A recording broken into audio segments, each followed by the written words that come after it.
Haleluya, shalom kepada semua sahabat-sahabat saya. Dari 1 Yohanes pasal 3 kita masih melihat ayat yang ke-18 hari ini. Ini ending dari sebuah perikop dari ayatnya yang ke-11 bahkan sampai yang ke-18. Sudah saya bahas beberapa waktu yang lalu tentang hal-hal yang menarik yang akan kita kembangkan dalam hidup kita dan kita mau aplikasikan dalam hidup kita. Ternyata begini, firman Allah berkata, 1 Yohanes pasal 3 ayatnya yang ke-18. Anak-anakku, marilah kita mengasihi bukan dengan perkataan atau dengan lidah, tetapi dengan perbuatan dalam kebenaran. Ini firman Tuhan.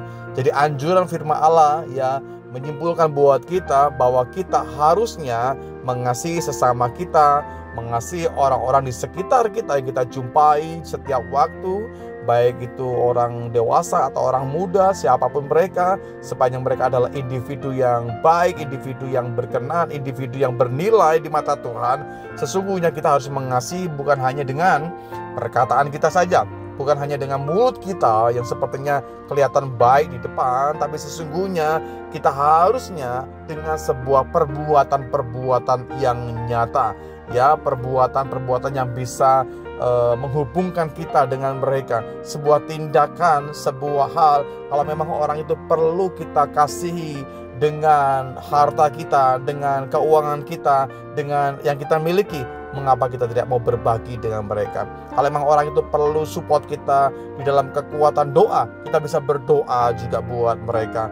Kalau memang orang itu perlu pendampingan kita, mungkin dalam beberapa hal kita perlu cover, perlu lindungi, ya kita bisa lakukan hal demikian. Mungkin beberapa orang juga perlu nasihat, kekuatan dari kita, dan kita bisa menjadi teman yang baik, sahabat yang baik kepada mereka. Mengapa tidak, saudaraku?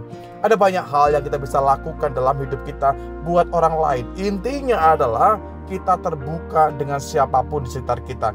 Kita tidak memandang bulu, kita tidak memandang perbedaan. Seperti halnya Tuhan memandang kita begitu bernilai, kita juga harus mengerjakan hal yang sama. Kita memandang orang lain juga bernilai karena mereka juga dikasih oleh Tuhan. Mereka juga umat ketebusan Tuhan. Alkitab berkata, anak-anakku, luar biasa ini ya. Bagaimana marilah kita mengasihi bukan hanya dalam bibir saja, bukan hanya dalam perkataan-perkataan yang baik saja, atau juga dengan lidah kita, tapi dengan sebuah tindakan. Kasih itu berkorban. Berulang-ulang saya sampaikan hal demikian. Kasih itu memberi, kasih itu berkorban, kasih itu menerima, bahkan kasih itu membawa kita dalam posisi-posisi mungkin yang tidak mengenakan, saudaraku. Tapi disitulah kenikmatan yang sesungguhnya. Disitulah berkat Tuhan yang sesungguhnya. Dia akan menghentarkan kita mungkin melewati lembah. Ada air mata yang kita lalui hari ini. Ada tetesan, ada erangan, ada sesuatu yang kita terima hari ini dan sepertinya berat buat kita alami. Tapi ketika Anda dalam kondisi tertekan sekalipun, ada kekuatan Tuhan, ada sumber kekuatan Tuhan, maka di situ Anda akan melihat mukjizat bahkan kuasa Tuhan itu semakin nyata bagi setiap kita. Intinya adalah hari ini kita bisa melihat bahwa perbuatan yang kita lakukan itu mewakili ya refleksi dari kasih yang kita punya dari Tuhan. Nah, Tuhan sudah mengasihi kita, kita juga harus refleksikan kasih itu dengan perbuatan di sekitar Anda semuanya. Tuhan menolong kita kiranya setiap waktu kita menjadi pelaku-pelaku firman yang sebenarnya. Dalam segala kondisi apapun, lakukan kasih. Karena kasih itu adalah cerminan dari kita, orang-orang yang dicintai oleh Tuhan. Puji Tuhan. Mari sama-sama kita berdoa.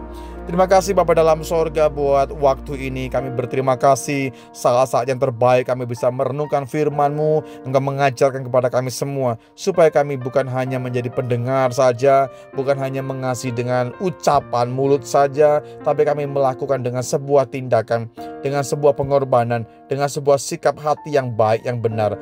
Tuhan, kami percaya Tuhan sumber kekuatan, sumber kemampuan buat kami. Tuhan akan memberikan kesanggupan yang lebih bagi kami semua untuk mengerjakan sesuatu yang sorga kehendaki. Tolong kami Tuhan, bantu kami terus, kuatkan kami senantiasa Tuhan untuk melakukan hal-hal yang bernilai, hal-hal yang berguna, hal-hal yang bermanfaat bagi banyak orang lewat hidup kami. Tuhan diagungkan, Tuhan dimuliakan. Segala puji bagi Engkau dalam berkat nama-Mu Tuhan kami Yesus Kristus. Kami sudah berdoa dan bersyukur. Amin.